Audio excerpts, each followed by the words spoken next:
Other allies have talked a lot and haven't done anything. And as the president has pointed out, this is a waterway that the American commerce doesn't use all that much. We don't rely on the energy coming out of the Strait of Hormuz, but Asia does, and Europe does, and large parts of the rest of the world do. And so their ability to muster a collective defense or a clearing of the straits would be a wonderful thing. And we hear and see the talk about it, but when shots were fired and those countries were needed the most, they weren't there. They weren't in the strait. They weren't alongside us. Their leaders weren't rallying what they have of their navies. If they decide after CENTCOM does the heavy lifting, which again, they should be able to do. We should live in a world where other countries can defend waterways, not just the United States Navy. Should that conclude, which we believe it will, then we would welcome other countries coming in after the fact.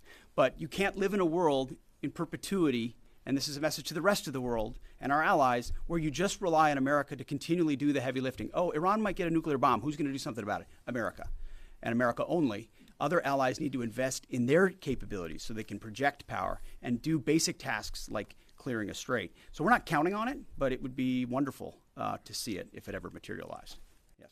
Thank you, Mr. Secretary. Thank you all for your time. I have a couple questions. I know you said a few weeks ago that Iran's supreme leader was wounded and disfigured. Do you have an update on whether he's even alive at this point?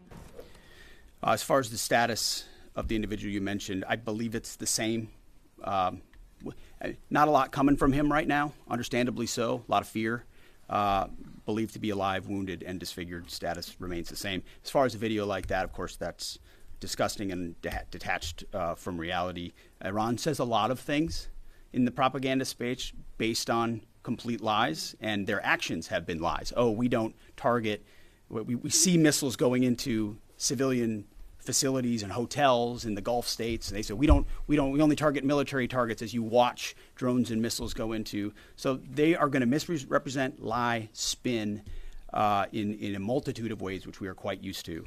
Ultimately, they need to come to the table and make a deal. And I'll hand it over to Admiral Cooper for this. Yeah, I would just reiterate my previous comment. Morale is very high. And anyone in the military can take about 2 seconds to figure out what morale looks like by meeting around it with the people. And it is crystal clear. These are motivated young men and women. And there's been no better teammate than Israel. Together, the 4 best air forces in the world, the Israeli Air Force, the U.S. Air Force, and the air forces of the U.S. Navy and U.S. Marine Corps, together met and exceeded our own military objectives over and over again. Twice in the past 2 weeks, I've met with the Israeli Chief of Defense to ensure that we remain closely aligned, and we do. And then finally, let me just close by saluting the brave men and women who are in uniform and who continue to answer the call with unrivaled lethality, great teamwork, and resolve. We've asked them to stay ready during this period, and that's exactly what they're doing. I couldn't be prouder, and I know that you and the American people share in that same pride. Thank you so much. Well, as you know, President Trump has a very strong and direct relationship with President Xi, and they've communicated on that, and China has assured us that that indeed is not going to happen, and in the spirit of the meeting they'll have next month.